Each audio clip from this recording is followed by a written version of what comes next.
Nous devons ensemble avoir conscience que nul autre que nous-mêmes ne viendra sauver notre nation et que cela exige de chacun de nous une mobilisation tous azimuts.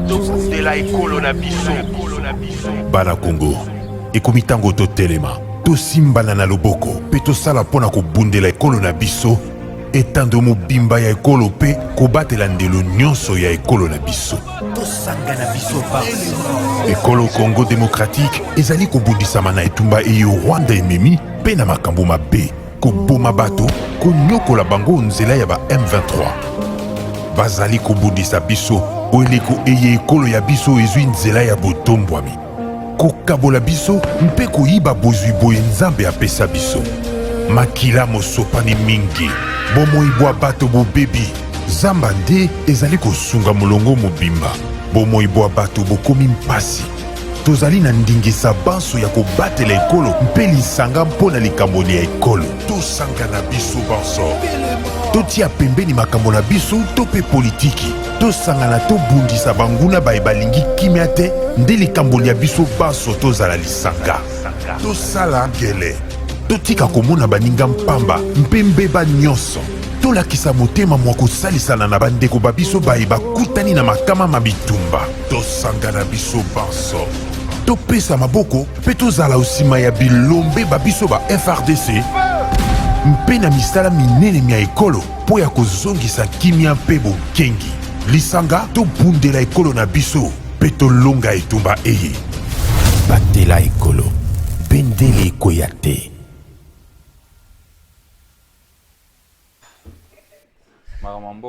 Merci Lundi Malamu na bino nyonso esika bozali congolais ya ngambo na ngambo, congolais ya motindo na motindo. Lundi 24 juillet 2023, à quelques jours à début à 9e G à francophonie na République démocratique du Congo, tata mokonzi ekolo Félix Tshisekedi Tshilombo a visité qui va chantier week-end oyo dans mokolo ya samedi, a visité qui va chantier asaki moi denk na yemoko, asaki moi panier na yemoko, panier il y a 2 points na Tata Raphaël, après ça, il y a 4 ratés.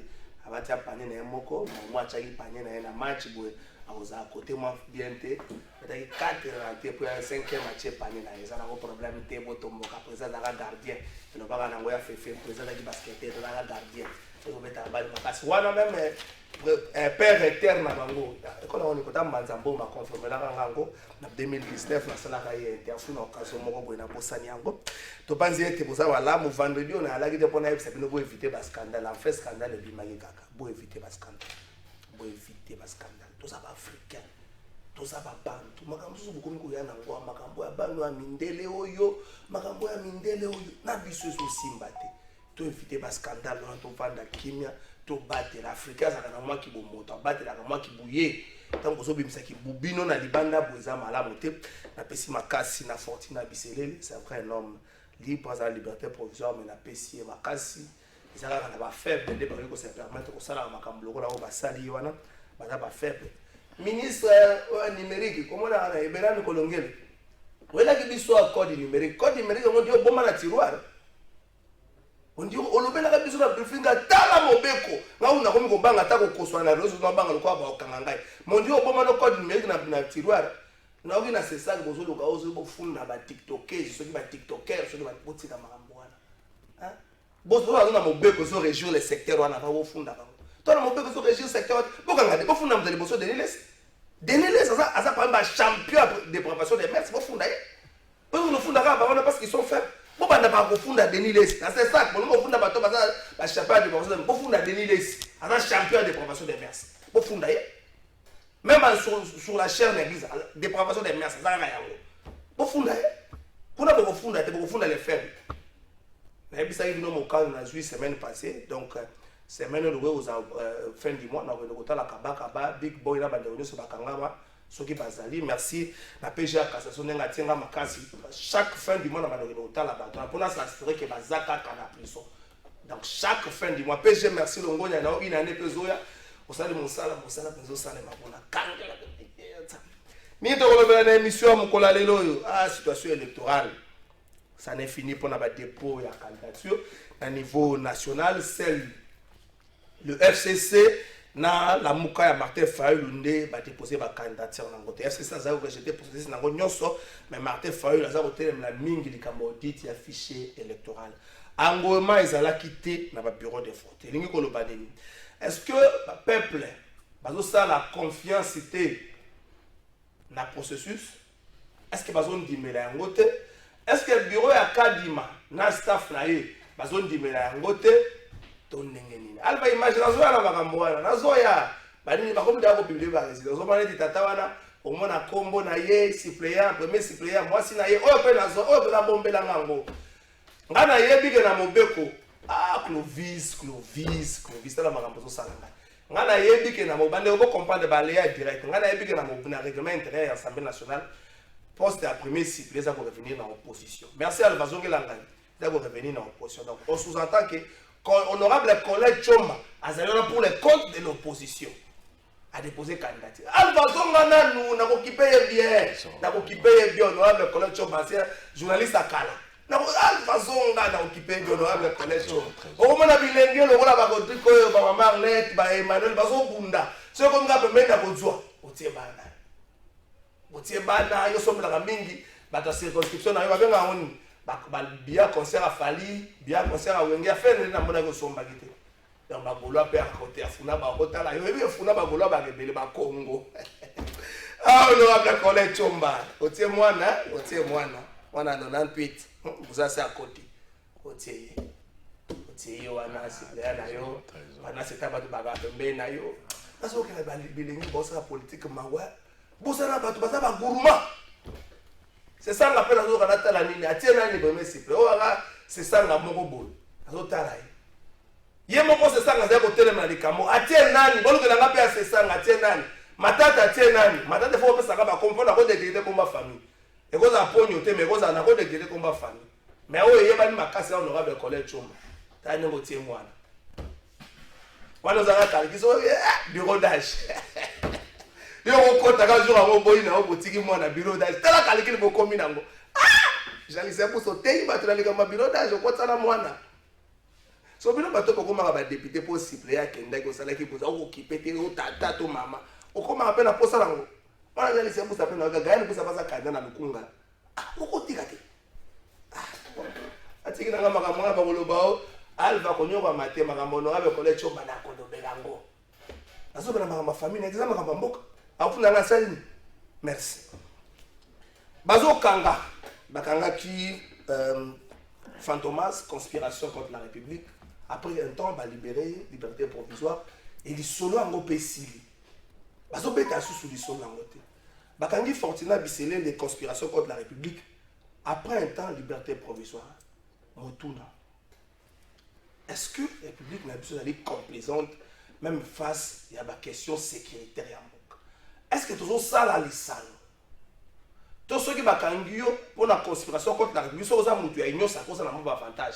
Manga tu pas kana union sacrée. Ah on zote komi ko bela manga tu comment otambola faut pas simbaye, vers otambola boye, ba ko les hôtels ma bien tête, ah ba zo bela. Donc il y a pas encore bimanae.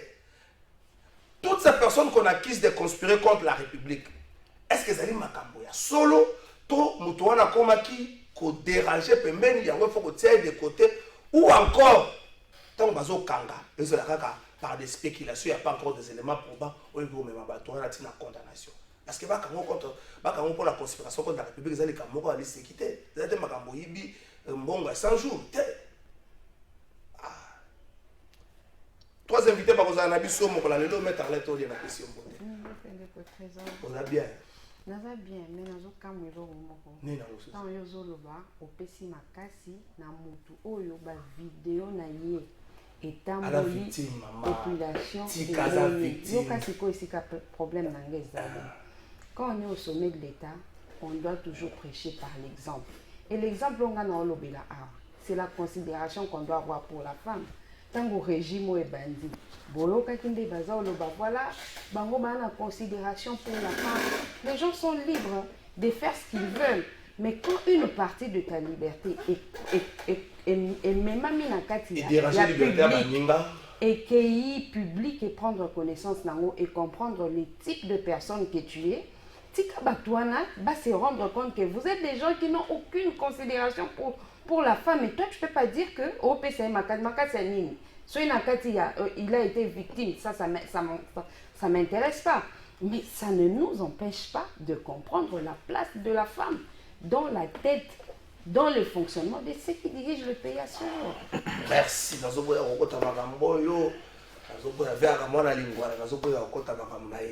Emmanuel Chibambe na pesi yope mbote.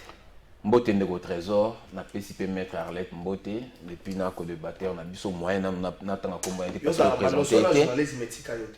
Donc na pesi banu subana so Mbote na pesi pe honorable Colette Tchomba Mbote bisika zali trésor qu'à la fin il a profité.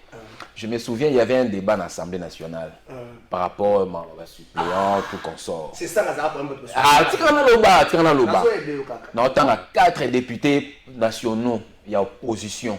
Oyo ba soutenaka que par rapport à suppléant, ce n'est pas mauvais. Il y a kotia ba membre famille na bango avant ça ba raison moko o ngai ici je parle à titre individuel. Ba raison o bango ba avant saka o kutanga se sanga na otanga kombo. Kutanga se sanga avant saka kolutu na ngai o ya PPRD François Zekouye a intervenaka Daniel Safou a intervenaka na bosa ni 4e nation na luki na donc na landaka ba raison ba pesaka moi en tant que à titre individuel na mon ango ba raison valable donc pour dire moi je soutiens bao nyon surtout ba candidat député nationaux provinciaux je sais pas moi sénatorial je sais pas moi au bazana ba suppléant bateau bazali ko maîtriser alors on peut que maîtriser beaucoup plus bateau baza très proche na yo donc moi je trouve aucun inconvénient ceux qui par exemple Moutoumou a candidat député qui a été suppléant et membre de famille. Moi je trouve aucun inconvénient. Surtout qu'il n'y a aucune loi osée pour interdire. Parce que dans le monde on martelé trop sur l'affaire, il y a côté au martelé mini, on s'apaisantir sur ça comme si à ça les crimes. L'honorable Colette Tchomba, ça les crimes était il y a pas de pas avoir parole pour l'Assemblée nationale. À l'Obara n'a été et ça n'a pas tout balobaki, il y a ça les ramener avant ça, donc à ça les crimes donc ce n'est pas un crime, ce qui d'un autre côté l'a été, mais il faut nous ajuster quand même. Nous sommes là pour dire la vérité et ce qui est de droit.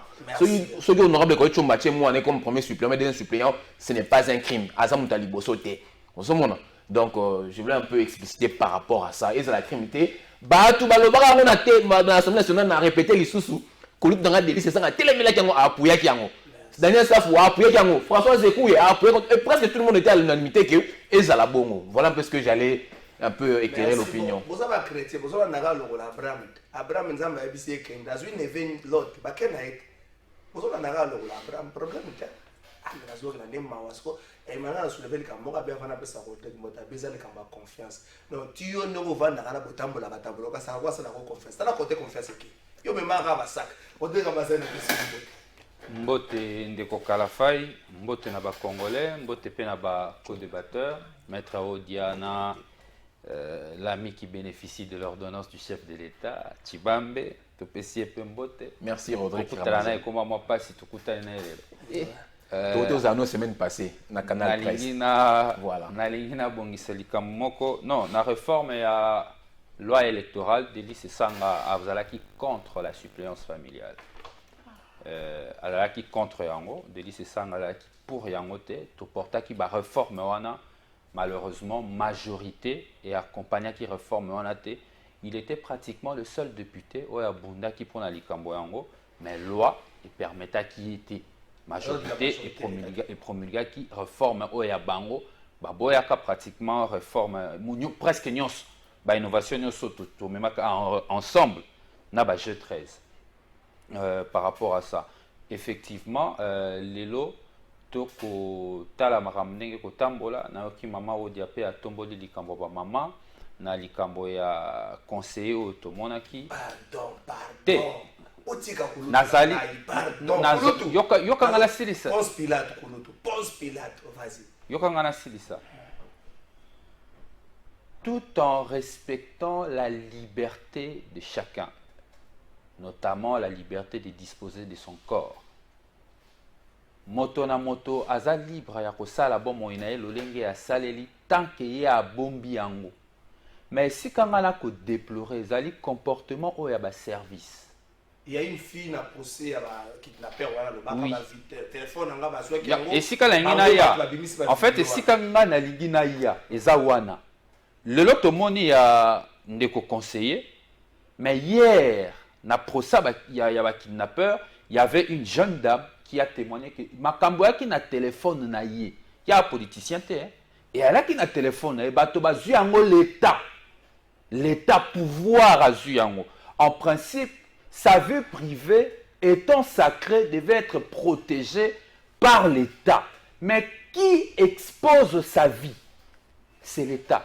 Donc, bato baboto la qui est téléphone parce que la dame a dit ba image nango ezotambola ezangate bato bazui téléphone nanga nde ba publier yango et la foule n'a même pas fait mention à likambango les nango bongo et c'est oui bon tout le monde a dit que sango tambola qui apparemment il y a des choses à cacher et c'est le même cas ndeko ba publier ba image nae il était en prison détenu ça veut dire ba biloko nae ba téléphone nae makambo nae asalaka privé. Oh, ils ont vie privée naïe. Ils ont vie privée naïe. Ils ont vie privée. Il y a bateau. Oh, bazala qui naïe et longo. Ce qu'il faut déplorer ici. Il faut déplorer violation. Il y a vie privée à moto. Vie privée. Il y a des commotions bakanga qui et longo na ba kidnappeur. Vie privée aussi. Il y a des conseillers. Parce que les lorsque tu vas bakota na ba bon moya privé à moto na moto. Bato ba ko se permettre que ça a la vie privée à moto parce qu'il y a des opportunités à Kokota. Parce que pouvoir, exactement que non, on a une paix sur vie privée nanga, pifo aux anango, force aux anango, faiblesse aux anango et permettre à Kokota na vie privée nanga, au dévoiler bas secret nanga. Exactement que on a une chambre en place publique. Je condamnerai moto à Kodzoyango yemoko. Dakisanga boto mama o diazuba image na ya tcheli banda. Mais moto ba yeba koti na bon moino parce que moto a koti na bon moino aza puissant. Tu n'as rien à faire naïe. À botola qui au téléphone naïo, na puissance naïe. Oyebi ke zaye pas du à Tchango Libanda. En lieu place motoana à protéger vie privée naïo conformément à Mibeko. Ya mboka parce que Mibeko mboka lebi que vie privée à moto ali sacré. Motowana ali victime, ali acteur te. Et là moi je condamne ezali comportement il y a l'État congolais depuis que IDPS est comme un pouvoir, makambo ya ko dévoiler ba intimité na ba vie privée à bateau. Mais c'est comme ça que l'État fonctionne maintenant. Merci. Kala tozaki ko mona mutu ye moko autorité ye moko nda publier. Mais lelo comme l'État nda comme ko publier. C'est compliqué. C'est compliqué. Kala ezalaki moto ye moko a dû a mi filmer à publier. A sali erreur à publier mais lelo et ça, l'État m'a publié. C'est là où je dis que c'est condamnable. Cette façon à rediriger Mboka et qu'on peut s'appeler sérénité. Merci, Maman Arlette. Emmanuel Akoti Likambango, Rodrigue Pakoti Likambango. Est-ce que vous partagez cette idée à cause de la Yuzaboutumokambi à structure Moro Sédic, yo candidate, suppléant ou suppléante Ndekonayo? Nous avons même la vie privée, la vie publique, ainsi de suite. Au moins, dans population, topé mibeko, topé régime, topé pouvoir et tombolio, et même on a niveau morobo, que tu es obligé, il y a un comportement exemplaire, que ce soit dans le noir, tout comme de manière publique. C'est une obligation. C'est pas tous les Congolais au bas au foot peut-être 10 000 $ par mois, 15 000 $ par mois. Et toi, un acteur politique, on te paye cet argent. Tu te retrouves seul, tu te permets de n'importe quelle manière de te comporter. Et quand ces éléments sont public, tu dis non, c'est ma vie privée, tu n'as pas les mêmes privilèges que ma citoyen ordinaire. Vie privée, ça. Exactement, tu es obligé de te comporter correctement. Bakangi téléphone na yo, bakouti ba vidéo compromettant, on les publie et tu payes. Tu payes pour ça. Je suis pour. Par contre, pour la jeune dame, au bas public, intimité naïe. Là, ce n'est pas une personnalité publique. C'est vraiment une victime. Mais quand nous sommes des autorités, de quoi nous aspirons de l'être, et qu'il y a des gens qui placent une confiance en nous, on a l'obligation. C'est une obligation. Si on a sali et kengete, c'est que ça bouzo bananga moro. Le quoi on a pas sali et kengete, Bouzo banaye bimina miso batou, laisser les gens juger son comportement en fonction de ce qu'on a vu. Si qu'on peut nous la macamba suppléance familiale, c'est un phénomène où est bandit les lotis. Même à l'époque où le président Kabila était au pouvoir, c'est comme ça que les choses se faisaient. À un certain moment, il y a suscité indignation. Il y a des citoyens, y compris même des députés, au Bazaki Nakatia Makambango. Je voudrais ici citer Delis Sessang. Même s'il condamnait les faits, il était aussi dans ça. Parce qu'on a appris que depuis toutes ces années, les Alaka Kandekonaya, moi, c'est les Alaka suppléants. Mais puisque ça avait suscité l'indignation et Abatunyoso, tout au bandit Kolobela, que les choses ne devraient pas se passer de cette manière. Il n'y a pas encore de loi qui l'interdise. Mais il y a quelque chose où on a un code moral qui déjà nous indique qu'on ne devrait pas ainsi se comporter. Comment vous venez justifier des choses comme ça pour bêter là, pourquoi? On ne peut pas commencer à fournir des efforts, il y a des hommes suffisamment réprochables. Il y a un lobby que c'est fait là ou apporter réforme. Ok, qu'on dépose candidature. Au même de qu'on a aussi que le lobby non parce que mon bec est péquicité. Pourquoi que que le lobby là? Moi je pense que en fonction de ce que Obisonyo Soto to s'indigner qui n'a moto ou s'indigner nango tina lelo, il faut que un débat au sein de l'Assemblée nationale s'allume. Ceux qui sont là ne veulent pas de ces débats. Ils ne peuvent pas en vouloir parce que au sommet de l'État, il n'y a pas cette volonté politique na kati ya mokonzi ya mboka pour revenir sur ça. Moi je pense que celui Lelo Joseph Kabila était encore au pouvoir en fonction de l'indignation il y a Congolais, un débat aurait été engagé dans ce sens, quitte à voir comment il peut aboutir. Moi par exemple, je considère partant du fait que ezana mobeko et lobby ba siège ezalakaya ba parti politique. À mon avis, si on doit engager ce débat, on doit supprimer kaka notion ya suppléant. Candidat député. Que le parti se choisit sa première. Justement, s'il y a un empêchement, s'il y a un député à Bungi Nanzela à parti, que les partis désignent au sein des partis, pas c'est son siège. En fonction, il y a militantisme dans le parti. En fonction, il y a engagement, il y a membre à parti. En fonction, peut-être aussi, il y a géopolitique. Dans le parti, l'institution, on va voir comment commencer à suppléer dans le poste, soit député à Koufi, soit député à changer camp politique, ainsi de suite. Au moins, c'est quelque chose qui est profitable. Que les mandats reviennent directement dans le parti politique. Parce qu'il y a un problème. Quand la loi dit que le mandat revient au parti et qu'en même temps, si un député a empêché à exercer et aux annonces suppléants dès le début de la législature, ça veut dire que dans les fonds, le siège n'appartient pas au parti politique et nous sommes en train d'en souffrir aujourd'hui. Réforme très importante. Et puis nous vous avez candidat député national, le Kunga candidat député national na Funa Rodrigue Ramazani, na Badana Emmanuel. Et ça na réforme à l'électorat. Dès que c'est ça que memara le Kamoko, le Kamboya, avec la Kangolbi, tricherie so banda na campagne. To pekisa bato bazo compétir baya na ba mbongo ko pesa na ba électeur. Ce qui va moni muto apesi mbongo basi balongola directement na liste. Balongola directement na compétition. À se référer dans les camarades lobi bota na bato bazo kambalelo. Azali ministre, azali député, azali administrateur to déjà quelque part. Yesu déjà mon solo. Yo sigo yebozano elengi osana makanisa bala metant bo komi na terrain muto azana mon solo. Toi, tu as un bon discours, mais tu as tout tenu contre le peuple. Le peuple a un ansala, tu as un monstre. Tu as un poste à Maël Emmanuel. Tu as un la classe, tu as un poste, tu as occupé de mon toit, tu as l'équipe. Après, c'est bon. Est-ce que vous ne pensez pas que la réforme est importante, surtout dans la phase Oyo, beaucoup de face à la réalité, vous comprendre, par exemple, vous avez le Congo, vous avez le Congo, vous avez le face à Gaël Boussa, vous avez un bureau d'âge. À 21 000, à 100 000, vous avez bien. Ndeko Trésor, na zozonga rapidement la question na ngana signaler batno sobalon na biso na Ndeko Ramazani. D'abord, moi je ne voulais pas parler de ça parce que na le bilan tout même pas parce que pour nga ils ont dérangé na moralité ils ont dérangé vraiment, mais je voudrais faire savoir aux gens, c'est depuis le 22 mai dernier ordonnance bimaki na ba reconduction na biso na niveau ba entreprise before bisele la zala susu conseiller na présidence. Comprendre? Il a été remplacé dans le poste wana comme Kiminga na luka avant émission na opesa ya na luka ya.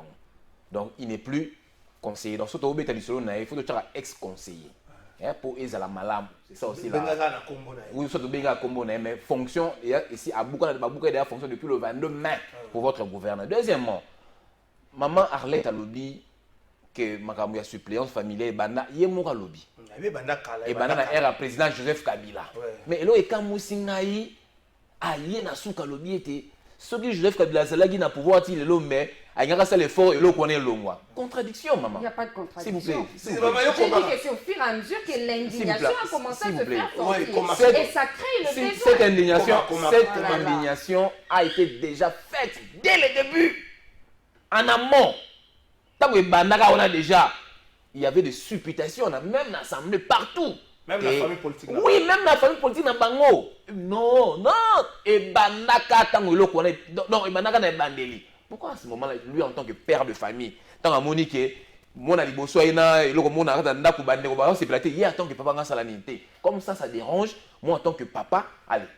Arrête. C'est comme ça qu'on réfléchit en politique. Oui. S'il vous plaît, maman. Oui, madame. Vous qui avez le monopole de mieux réfléchir que nous, je vous le conseille de. Mais ici, moi, je réfléchis en tant que tel. Je pense que souvent, dans la biso, mon réflexion, ils en ont là. Je lève comme Abanda qui est loco, il a pouvoir naïe. Azala qui sont dans ma coquille terre aussi. C'est un il a pouvoir grâce c'est un côté. C'était ça d'ailleurs pour ça naïe à la bongo. Donc, il ne faut pas qu'on mêle les jeux comme c'est locaux. Si le sénateur a vu Azopé Manae, ma politique, ça vous déjà. La preuve, s'il vous plaît, madame. Oh, s'il vous plaît. Non, mais comment il y a madame. Quelles sont ces deux choses différentes? Maman. Aux autres, on va comprendre. Et l'on est différent, on a un lobby. Au lobby, et banane et la Kabila. Yo mo chuté en disant que ce gars a pouvoir tirer le engagé ça madame.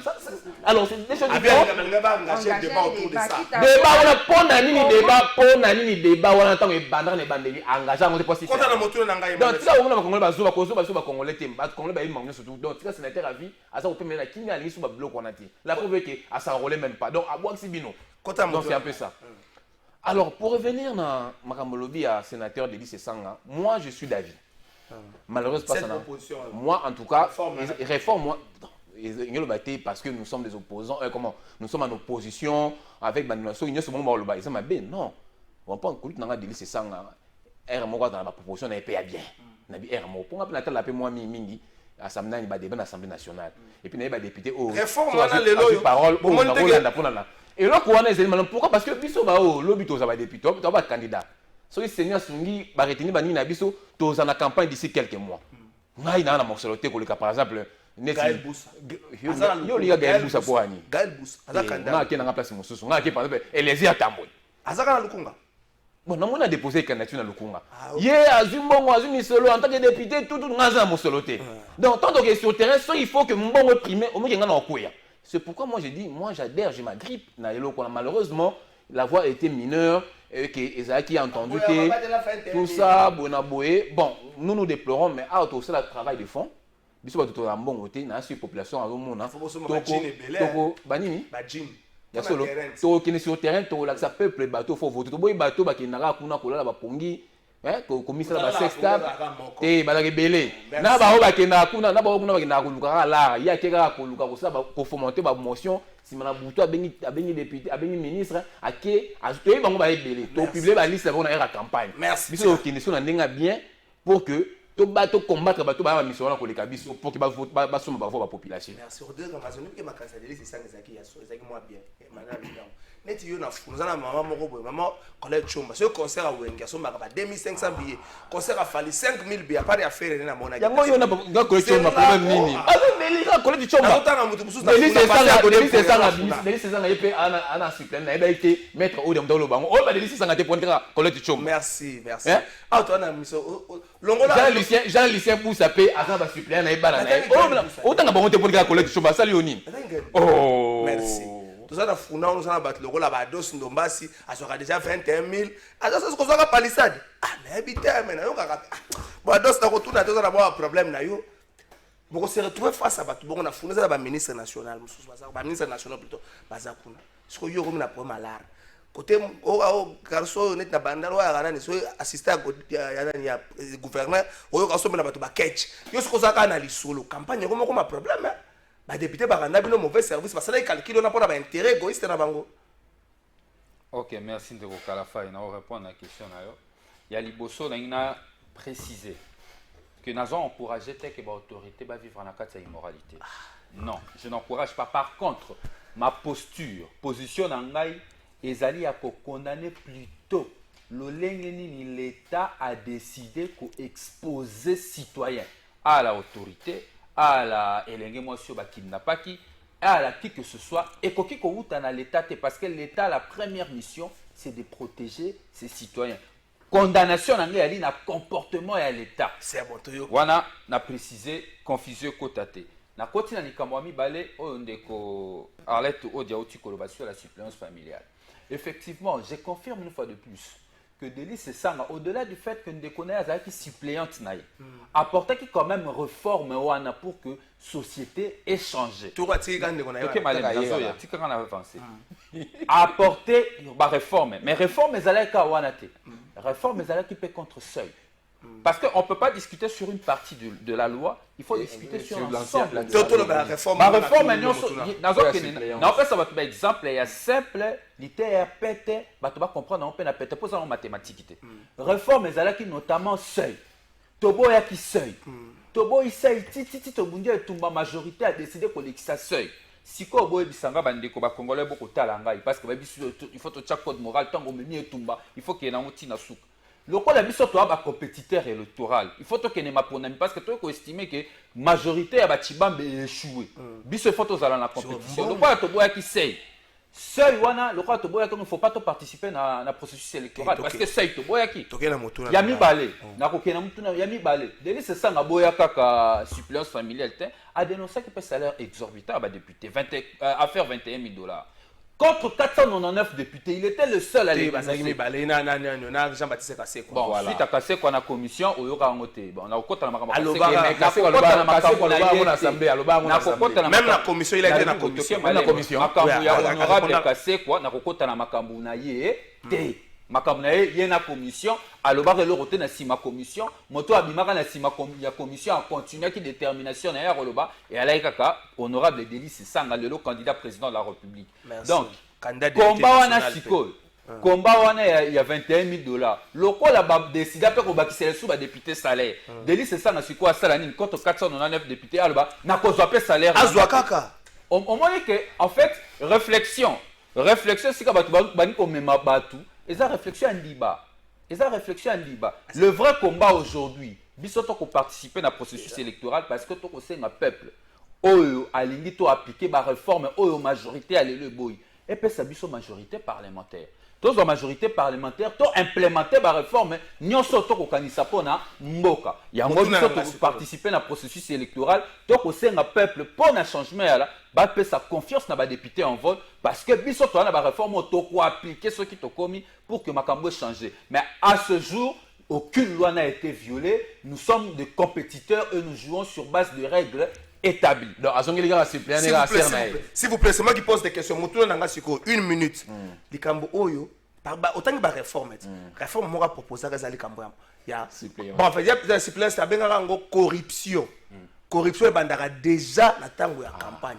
Et les caractères, mais les lobos, nous, comme l'angoisse, aux autres, aux autres, mon solo, maître Nicolas Lenga, à route à la peine à Bakanda, mon boy. C'est pour ça que ça le débat sur la loi électorale, il faut que ça la globalité. Il faut que ça le débat dans sa globalité, notamment la question au lobby. Question on peut voir qui on dit mango, mais les lois qui poser problème parce que bato bako yi bambongo ya l'état na kisasa pe ki moyi bieleki. Hôtel de ville à Kisasa Toyoki, ancien président de l'Assemblée nationale, il y a un Bali, hôtel de ville, il a créé un compte fictif. Il y a un vice-gouverneur qui a dit bien au Salema, il y a un hôtel de ville. Donc, il y a un peuple, si je ne sais pas comment papa bonheur dans la cité. Il fallait pas foutre papa battu. salaire le hôtel de vie qui 25 mois un pays 25 mois baza un pays donc mbongo ya batata mabota wana baza soki 300 soki pe 200 ole bafuta mbongo na bango bako pesa bako yiba mbongo wana bako koma ba papa bonheur na cité yango biso tolobi de toutes les façons population na biso a mayele batikala na liloba ya kondo Etienne Tshisekedi bolia mbongo wana bami bien mbongo l'état ba population a kolia mais na era mapona mi akotala ba papa bonheur te population lelo congolaise a comme mature soki ba élection en 2018 ezali na ba élection en solo bonga bomo na ba vrai député le roi ba député ba nomara wana nga côté élection ante mingi bazana ensemble ba nomma bango ya renommer mais le plus important lelo ezali que peuple na biso ali mature et puis na ko ba ko sanjo la biso gestion Joseph Kabila pardon moi to va na plateau ngana mutu na bunda etumba na jeunesse à rassemblement so wandi ko betela makambo gestion Kabila wa et ko koma bena mission to sa émission gestion à Kabila parce que Kabila a na batar ebele alors ebele oui, mais combien tu là n'attends Kabila parce que maman Odi a dit que Joseph Kabila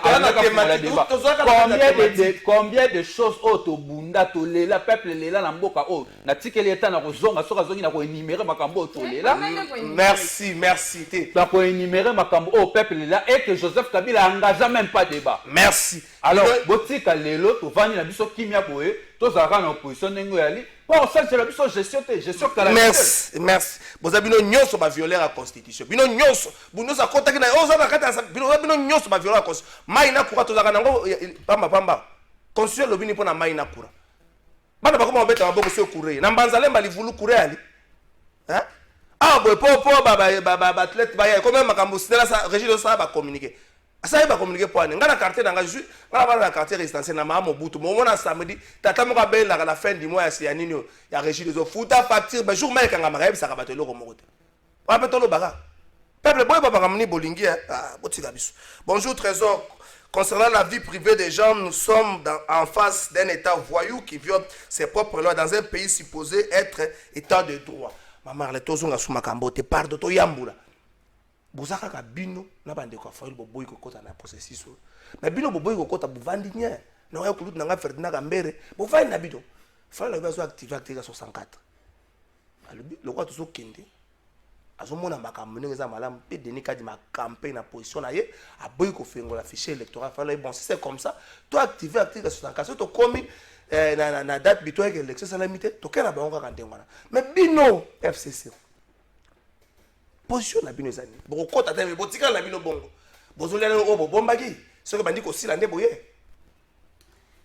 na lo bango plusieurs fois sur votre plateau que élection et ça d'abord le quoi lisano comme on dit en français c'est un jeu en a banane il y a avec la majorité dans l'opposition et les règles du jeu sont définies par qui par les mêmes joueurs majorité opposition va définir les règles du jeu va continuer à jeu ou à longa longue ou à okwe c'est comme ça que vie démocratique est n'a évolué dans les cas d'espèce quand le jeu a commencé nous étions tous en train de dicter la règle du jeu.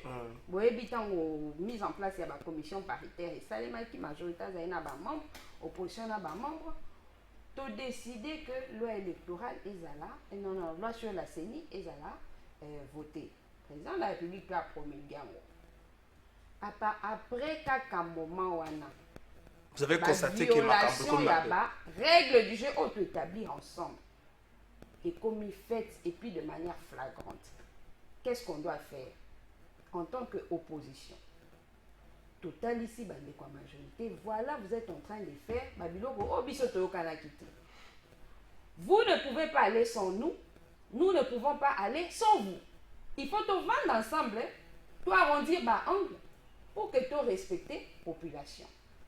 À la date butoir, élection et salé.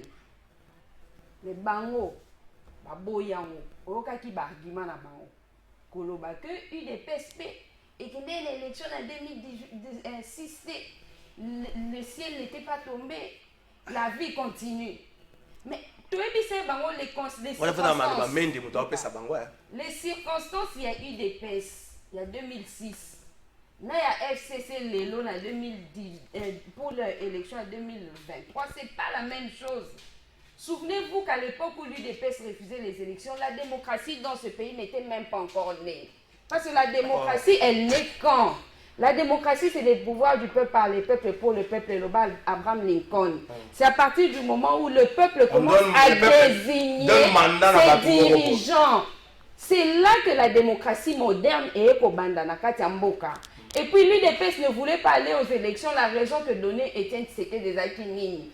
Que Joseph Kabila, il est venu là par héritage. Donc, pour qu'il y ait des élections, il faut que Kabila a démissionné. Et puis, l'élection, on lui dit non, on ne peut pas avoir un pays où il y a un président de la République. Mais ici, les raisons du FCC, c'est que vous avez violé la loi. Quelle est la loi qui, en 2006, était violée? On a eu des pèses, on a Etienne Tshisekedi a télémé qui pour ne pas aller aux élections. Ici, on parle des raisons légales, c'est différent d'autres choses. Sikoyo, la Mouka de Fayoulou a compris cela.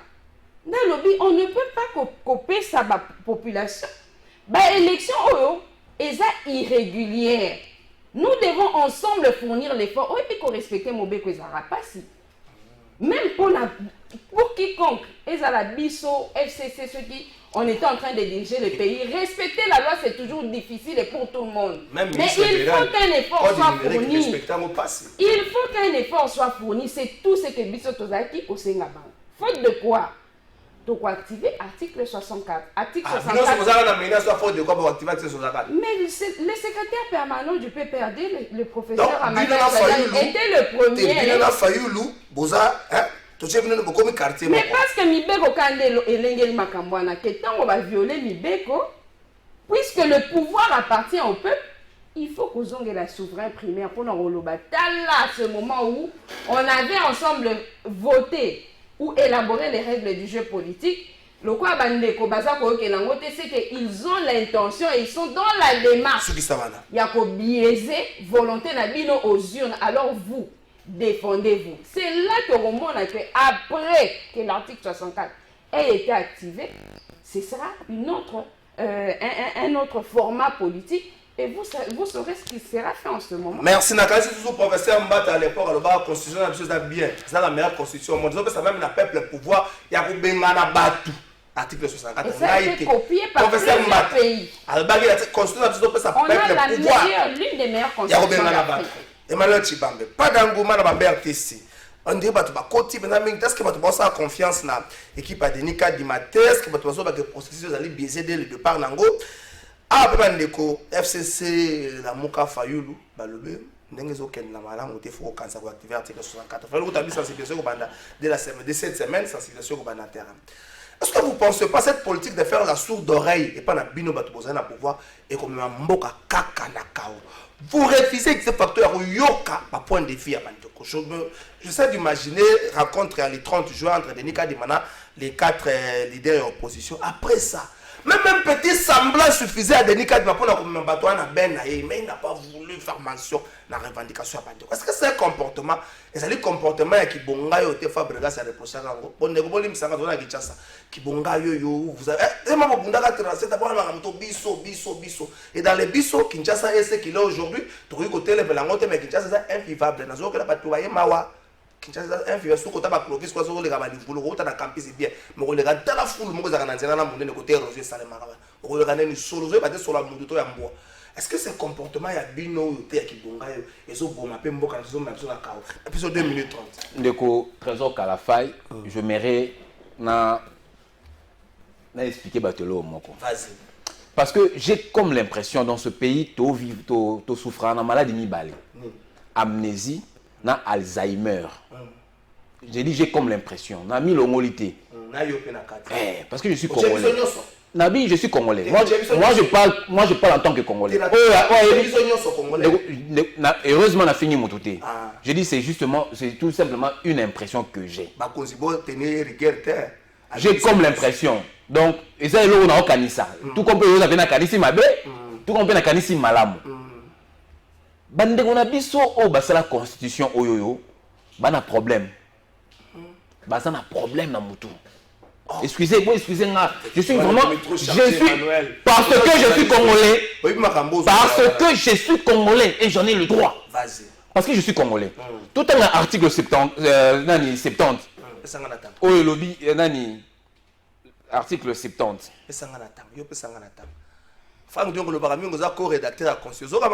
Tanga article 70. Après, on a article 64. Article 70. Le président de la République est élu au suffrage universel direct pour un mandat de 5 ans renouvelable une seule fois. À la fin de son mandat, le président de la République reste en fonction jusqu'à l'installation effective du nouveau président élu. J'aurai l'article 64, Chico. J'aurai l'article 64. Ah, pour mes fois. Pesa. Ndeko, engelo ba été. Pour mes fois, mayobo. Pour mes fois vert. Pour les vivants, mes fois vert. Pour mes fois, mayobo. Donc, quand je parle de l'amnésie et d'Alzheimer, donc, ce qu'on a un article de la Constitution, il y a un pesanga makani, il y a un banza été, biso ba congolais, on dit tout ça un problème dans mon tour. On dit bien que le président reste en fonction jusqu'à l'installation effective du nouveau président élu. Au moment. Si on a l'article 64 et le binini, pardon, ils en attendent en aïe, c'est très important. Pour appeler la actualité dans ça là. Bon, sur l'article 64 en le lobby. Tout, yo tanga siko, tanga makasi. Article 64. Tout Congolais a le devoir de faire échec à tout individu ou groupe d'individus qui prend le pouvoir par la force ou l'exerce en violation des dispositions de la présente Constitution. Zéla, bon Zéla. Dans ça l'interprétation littérale. Par le but, tout Congolais a le pouvoir de faire échec à tout individu ou groupe d'individus qui prend le pouvoir par la force ou qu'il exerce en violation des dispositions de la présente Constitution. Donc,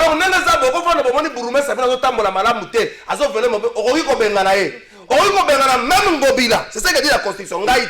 Merci. Pour l'article 70 à 64, il faut battre. Au moins, il faut la droit. On a devant deux juristes. Batu basala droit ba mona biso batu ça ba sense musu net baso ba on bata maïli. Et ça pour moi bah juriste, moi excusez-moi bah juriste, j'ai plein d'amis juristes. Moi aussi ma femme elle est juriste maintenant j'ai beaucoup de respect pour les juristes. Mais na ko loba yango batu basala droit ba kanisa ke bango baza plus érudit que biso. La preuve est que makambo bango moko ba koma.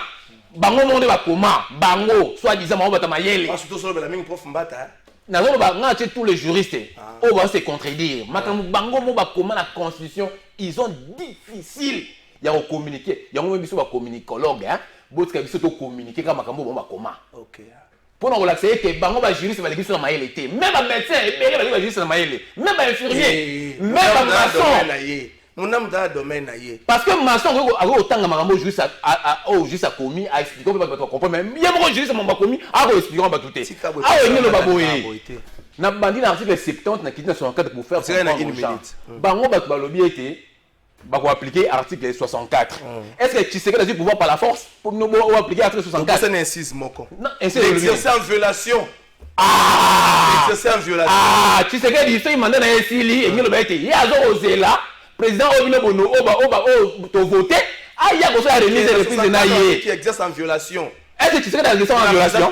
Est-ce que tu sais que dans l'exercice en violation? Le 24 janvier, c'est salamité. Non, mais c'est là. Mandat est dans le comité. Mais ce que c'est qui te remet place, voilà. Mandat est sili, il y a là, remise de reprise, na président à côté pour y a kende Naïe, à kende sénateur à vie. On comprend? Si quoi yo. Article 64 est concerné dans le maître Odia, dans le maître Rodrigue. Pour bangonde votre pouvoir, pour exercer en violation des lois et des textes. Merci. Non. S'il vous plaît. Pour exercer pouvoir sur quelle base juridique? C'est vous qui êtes concerné par l'article 64. Donc vous la population. Nous ne sommes pas des amnésiques et nous ne souffrons pas d'Alzheimer. Pour ça. 10 secondes, papa. Denis Kadima a beau être audité fichier électoral lokuta. Bon monaki recours, il y a des experts internationaux Malawi, Sud-Africains, ils sont venus ici pour auditer le fichier électoral. Et puis on mettra au dialogue pour la chuter. Vous ne pouvez pas aller aux élections sans nous. Vous vous trompez. Vous nous représentez de part et d'autre. Oui. Ok. Nous avons consulté tout le monde. N'est-ce pas? c'est une accoutumance au Congo, l'arbre à palabre. Nous avons tenté nous avons tenté de rapprocher tout le monde. Quand? Mais oui. Quand? Oui, on a tenté de rapprocher tout le monde. On a fait appel à tout le monde de venir. Qui? Maintenant, sur le banc, comment? Comment non, Maman Tiganga a posé ma question. Mais nous vous avons posé, on a tendu la main à tout le monde. Bolingi posé sur Yango. Bino Mouni qui est plus important. Bino Mouni pendant 18 ans, Bino c'est le peuple qu'on aime, Mamamné, Koleka, peuple qu'on a sonné Bino. La preuve est que, appelle la Bino Bosselaki, au Bossé, peuple qui nous a roulé, qu'on s'en roulé, peuple à l'Indi parce que, peuple a dit que Bino Bobomambo pendant plusieurs années. Nous sommes à peu près, on estime, à 80 millions d'habitants. T'es toi à 105 millions. Non, on a un mot approximatif, même si ce n'est pas officiel, mais approximativement 80 millions. Sur les 80 millions, s'il y a 46 millions d'enrôlés, pour moi, ou bien 43, pour moi, j'estime que la majorité a été atteinte. Donc, appelle la population Yoka qui yango te.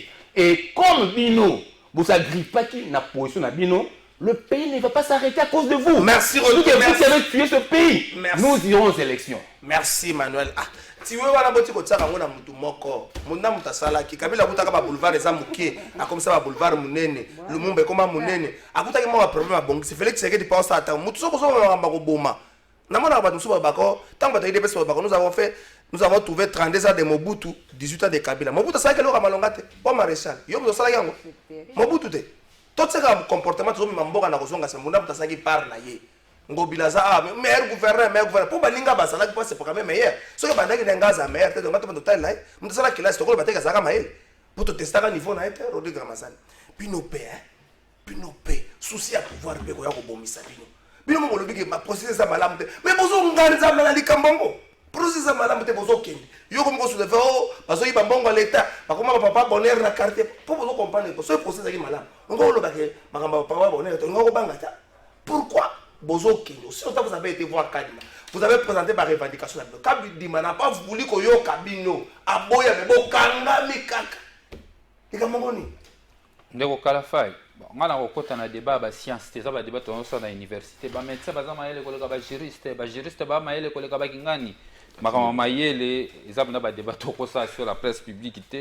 C'est à l'opinion de juger les gens qui sont intelligents, qui ne le sont pas. Et puis, ça la mélange de genre wana eza potopotoming na aucune de quoi tangi des dispositions atteint article 70 atteint article 64 et là on rappelle qu'il heureusement c'est qu'ils en insistent na katuana il faut l'exercer en conformité avec la constitution exercer en violation de cette constitution 64 que s'appliquer si pour eux exercer en conformité avec la constitution il faut de kotiba mais na balisto ba pesa ki wana na ba élément de langage ba ki ça article 73 au moins il y a gagné signé sur le lobby ba pesa ki ngai donc merci. Le scrutin pour l'élection du président de la République est convoqué par la Commission électorale nationale indépendante 90 jours avant l'expiration du mandat du président en exercice. Donc, le mandat qui est de 5 ans avant la fin du 5 ans. Donc 90 jours, 3 mois. Donc ça veut dire que Congolais, il faut y avoir président de la République qui n'a eu avant le 24 janvier 2024. Au contraire, les alliés violation de la Constitution, article 64, les alliés n'ont devoir à s'appliquer. Ndeko Kalafai, biso tolobi boyotoko jouer nager à ba dégoûtant na ba dégoûté té. Bon moi les bandeko biso ba na pouvoir et le monde a seni na bango na cour constitutionnelle na bango. Ba ça la jote zo sala mo tant to kola, na pesa exemple na pour na tina. Au moins biso bato to kola na ba famille ba tebele. Batia la biso loso na pondu esika moko ba boaki mo pio di likolo mo mbolongo bosangani ba ndeko bo 7 boko lia sani moko siko etaka bolingo na famille etaka bolingo na famille siko ezali na bandeko mususu ba ka maele mabe basala ka makambo nkele akebo anongoli biyoyo siko po asala en fait que yo mutoko lia na sani olongwa na sani otikela esani wana voilà eloko bandeko ya union sacrée ba ko sala lelo balingi toko ma dégoûté totikela bango sani totikela bango processus électoral pendant que bilan na bango yali chaotique peuple a souffrir sous Félix Tshisekedi insécurité et paille insécurité alimentaire absence ya ba infrastructure routière pasi to komi kokende kolomba masango na Zambie yango bango bangi batia biso tokota na rang ya bato basalaka toyoka nkiele na processus totika yango biso en vol tolobi boye tout en respectant la revendication ya bandeko ya opposition babiki bakokota processus te parce que pona biso eza même logique bango bako contester processus wana libanda biso tozo contester processus wana na kati pe tolobi boye lokola biso en vol to prenaki acte na calendrier électoral tolobi to participer na processus mais avec ces bémols tolobi boye mokolo ya vote ba congolais bola nanga malamu mokolo ya vote esengeli bokende ebele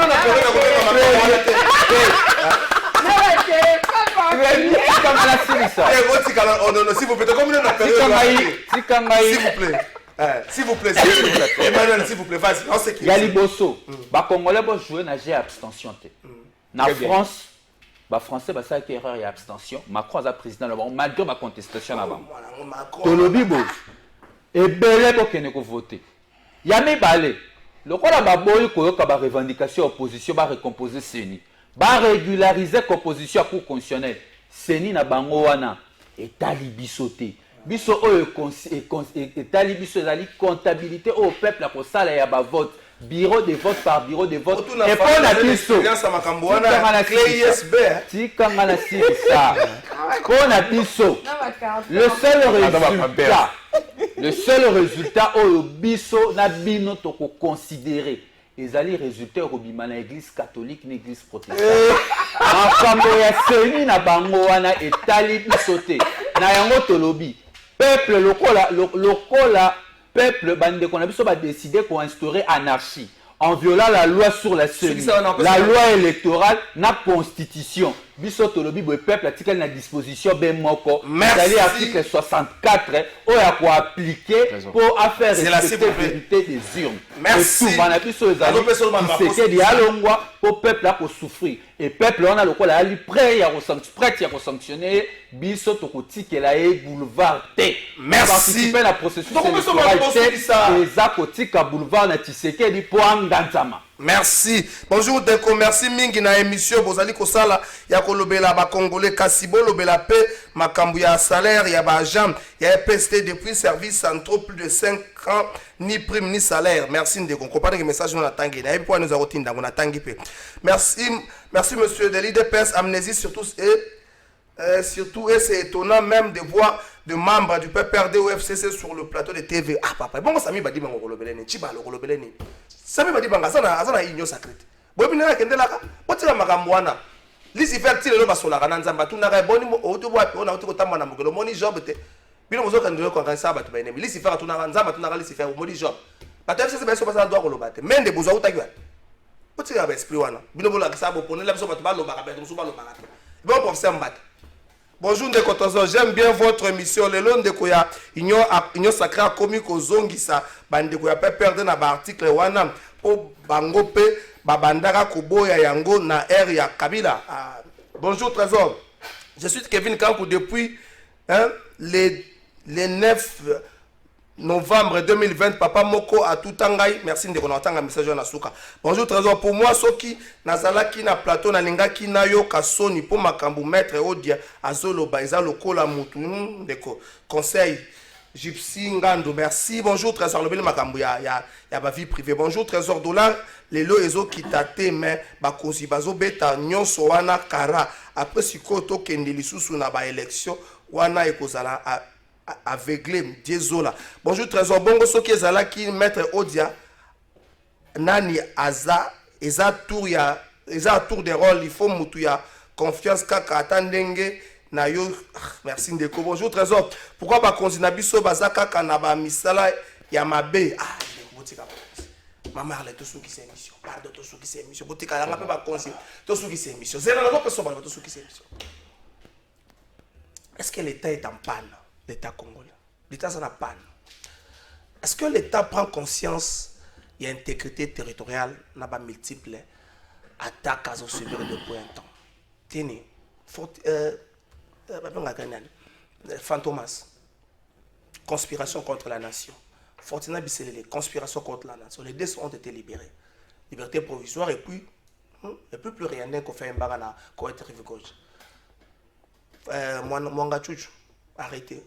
Azo banga soka zakana inyo saka pona ko miko tambola wana tamso ko bimane kala ngite. Et puis Salomon Kalonda arrêté Venabiso te Franck Diongo arrêté et puis libéré. Est-ce qu'on doit se poser des questions sur le mobile de ces arrestations ou on doit se poser des questions sur le sérieux il y a un service pour enquêter avant différentes arrestations? Parce que sur la conspiration, je me dis ça quand on a botingaï sur la conspiration contre Tanga France à Moutali Bosso dans le fond. Mais est-ce qu'il se pose un problème sérieux? Il y a un service Nabiso ou encore il y a un niveau Nabiso, il y a considération, il y a état. Nabiso a 1 minute. C'est vrai, ça m'a l'État congolais est vraiment en panne. Panne est due au fait que les Beko et Moka est respecté. Baza okanga bato en violation de la loi, baza ko libérer bango. Justement parce qu'il faut qu'on va libérer, une violation de la loi doit finalement être corrigée. Qu'est-ce que les Congolais retiennent du temps où le cas qui est en prison, au Boloba, qui a sali makambu, au boye, na soukanango, non, et Zalaki bongote, c'est ça tous les problèmes. Et nous sommes parce que nous devons mboka, ils ont respecté. Tant que nous nos partis présidentiels, au côté d'un statut na bango, le président du parti engage le parti.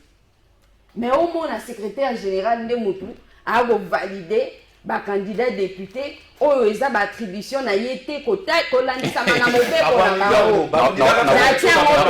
na otangisa au statut na fait bien na opesa ko piaso minga tesa na tiango pembeni mibeko ya mboka ko eza la constitution to nini ndeko Tshibambi azoloba ke baza ko violer mibeko te constitution te depuis kaka ba créer union sacrée tina lelo nous il n'exerce qu'en violation de la constitution. Et nous sommes tous au salaire, et ça a mise en garde. Na osuki sana kotali sa yosko eloko suka ke. Boye ba kena mboka tinde toza boye za pe ba mboka msusu. Il y a des leaders nationaux et les leaders provinciaux. Et na kati ya mboka na biso, ba leaders nationaux baza 3. Ba ezaka Joseph Kabila ba yulu na Félix Tshisekedi. Les restes ce sont des nationaux. On a la Tangiana, au moment ba candidat député national. Ba ozala toujours au sommet de l'État. Comment processus il faut qu'on tambola. J'ai dit, je vous remercie. Merci. De vos trésors. Na lingna nous sabat congolais na 2018. Na 2018, mukolo ya suka ya campagne électorale. Koulouta so Martin Fayulu na Est, je crois son entre na Kindoube na Bukavu. Ayebisi ba congolais. Bokende ko voter les 30, bokende ko voter na machine à voter. Bon voter na machine à voter. Bokende bokoma na papier Martin Fayulu. Bokene boke na urne, boke voter na machine à voter te. A yebisi ba lecteur na ba ne voter a tindi bango na erreur, ba électeur na comme c'est un leader, ba yokaki ba voter na papier et côté machine à voter te, yango mo ndeko Fayulu a perdu ba élection brillamment. Mais et puis il se réclamer quand le président élu et vérité des urnes. Pourquoi na ça eloko wana? Les loyo bande na biso ya opposition, ndeko ramaza bobi nga lobby et tolingi ba élection oyo tant qu'il a voté, Église catholique est publiée. Oh, t'as dit la population. Oh, Église catholique a osé être observateur. Donc, même pas IOA, il y a la quota là. Donc, 10 secondes pour que je finisse. Bon, on dit non, on va de l'opposition. Ba revendication, oh, CENI, oh, pour constitutionnel, et ça la matière, mais va le contester. Donc, on va l'unir, ba contestation, ba bango, ba réclamation, ba bango, Tony Mango, attendez, merci. Na lui, on te l'a okende. Le roi la limite au trésor. Le roi va lingi que ton imanioso. Si ba ça lobby que 1 + 1 = 5, il faut ton dimango. Merci Rodrigue Ramazani. Na moni pena ba congolais ba vandi boye pe ba lobby leader na bango za Kabila. Pardon. Na oloba na makaba ba rosi mukedité ba kapangala te ba to ba kufa. C'est pas la politique au Congo. Kolukande ko yinisa. C'est révolu ces choses-là. C'est révolu. Merci. Tika Rodrigue Assoukisa. Ba congolais pena bo vandi boy leader ba bisino leader na bino Kabila. Pardon. Na osa développement te na tiki bino bo juger. Bo juger makila ba congolais no so etanga ba balala nzala na mboko yo. Pardon.